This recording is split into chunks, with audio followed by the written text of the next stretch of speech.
Dream school চ্যানেলে সবাইকে স্বাগতম। সুপ্রিয় শিক্ষার্থীরা, আশা করছি তোমরা সবাই ভালো আছো। এই ভিডিওটি তৈরি করেছি সপ্তম শ্রেণীর শিক্ষার্থীদের জন্য।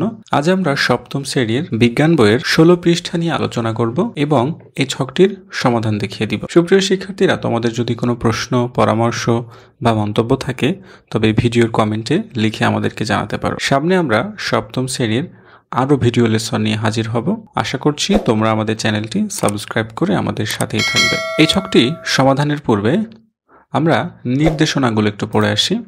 এই ছকটি সমাধানের জন্য আমাদের কি কি নির্দেশনা মেনে চলতে হবে। দলের সদস্যরা একসাথে বসে কাজের পরিকল্পনা ঠিক করো।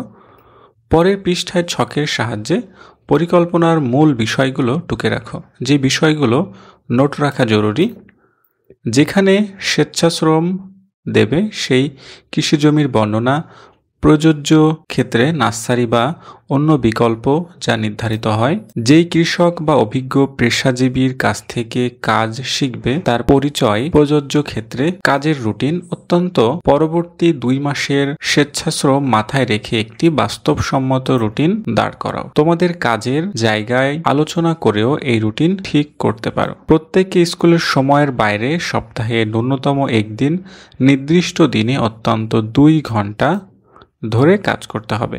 ছুটির দিনগুলোকে এজন্য কাজে লাগানো যেতে পারে। প্রতি সপ্তাহে একবার তোমার পর্যবেক্ষণ ও অভিজ্ঞতার ভিত্তিতে ছক 5 ও 6 এ নোট নাও।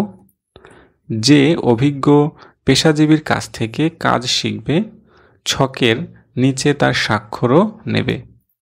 মাসে একবার সেশনের ফাঁকে শিক্ষক সহ অন্যান্য দলের সাথে অভিজ্ঞতা বিনিময় করো। তবে চলো আমরা এই ছকটির সমাধান দেখে আসি। তোমার নির্বাচিত ফসল বা উদ্ভিদের নাম এখানে আমি দিয়েছি ধান। প্রথম সপ্তাহ কি কি কাজ করেছো: পানি সেচ দেওয়া, দ্বিতীয় সপ্তাহে আগাছা দমন, তৃতীয় সপ্তাহে সার প্রয়োগ, চতুর্থ সপ্তাহ অর্থাৎ 4 সপ্তাহ পর পানি সেচ দেওয়া। নতুন কি কি জানলে: প্রথম সপ্তাহে যা জানতে পেরেছি, চারা রোপণের কতদিন পর পানি সেচ দিতে হয়। 2 সপ্তাহ পর যা জানতে পারলাম, নিড়ানির মাধ্যমে আগাছা দমন করা যায়। 3 সপ্তাহ পর ইউরিয়া সার প্রয়োগ। 4 সপ্তাহ পানি সেচ দেওয়ার কতদিন পর দ্বিতীয়বার পানি সেচ দিতে হয়। ফসল বা উদ্ভিদের বৃদ্ধি পরিবর্তন: প্রথম সপ্তাহে তেমন কোনো পরিবর্তন দেখা যায়নি। দ্বিতীয় সপ্তাহে গাছের আকার বৃদ্ধি পেয়েছে। তৃতীয় সপ্তাহে নতুন পাতা গজানোসহ কাণ্ড শক্ত হয়। 4 সপ্তাহ পর গাছ পরিপুষ্ট হয়। সহায়তা দানকারী কৃষকদের স্বাক্ষর। সুপ্রিয় শিক্ষার্থীরা, এই বিষয়টি অনেক গুরুত্বপূর্ণ। আমি এখানে নমুনা কয়েকজনের নাম দিয়েছি। তুমি যে কৃষকের কাছ থেকে পরামর্শ বা সহায়তা নেবে, তুমি তার স্বাক্ষর এখানে নিয়ে নিবে। এখানে অবশ্যই তার স্বাক্ষরটি দিতে হবে। আমি নমুনা কয়েকজনের স্বাক্ষর এখানে দিয়েছি, যেমন হচ্ছে রহিম শেখ, করিম শেখ, রহমত চাচা, কবির শেখ। পরবর্তী ছক এখানে আছে কি কি কাজ করেছো: 5 সপ্তাহ পর কীটনাশক প্রয়োগ, 6 সপ্তাহ পর সার প্রয়োগ, 7 সপ্তাহ আগাছা দমন, 8 সপ্তাহ পর পানি সেচ। নতুন কি কি জানলে: ক্ষতিকর পোকামাকড় ও রোগ জীবাণু প্রতিরোধে কীটনাশক প্রয়োগ। 6 সপ্তাহ পর দ্বিতীয় ধাপে ইউরিয়া সার প্রয়োগ। 7 সপ্তাহ পর নিড়ানির মাধ্যমে আগাছা দমন করা। 8 সপ্তাহ পর ফসল পরিপুষ্ট হওয়ার পূর্বে প্রয়োজনে শেষবার পানি সেচ দিতে হবে। ফসল বা উদ্ভিদের বৃদ্ধির পরিবর্তন: গাছের কাণ্ড শক্ত হয় ও পাতা গাঢ় সবুজ বর্ণ হয়। গাছে ফলন বা কুশি বের হয়, কুশির আকার বৃদ্ধি পায়, কুশি বা ফলন পরিপক্ক হতে থাকে, পাতাগুলো ধূসর বর্ণ ধারণ করে।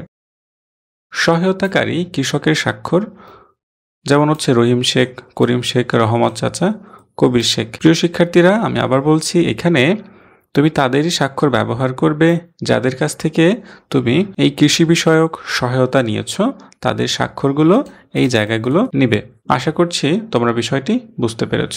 আমরা আজকে এই পৃষ্ঠা নিয়ে আলোচনা করলাম এবং এই ছকগুলোর সমাধান দেখিয়ে দিলাম। আগামী পর্বে আমি ফিরে দেখা এই অংশটি নিয়ে আলোচনা করব এবং এই ছকগুলোর সমাধান দেখিয়ে দিব। আশা করছি তোমরা আমাদের চ্যানেলটি সাবস্ক্রাইব করে আমাদের সাথেই থাকবে। আর আজকের লেসনটি নিয়ে যদি তোমাদের কোনো প্রশ্ন, পরামর্শ বা মন্তব্য থাকে তবে এই ভিডিওর কমেন্টে লিখে আমাদেরকে জানাতে পারো।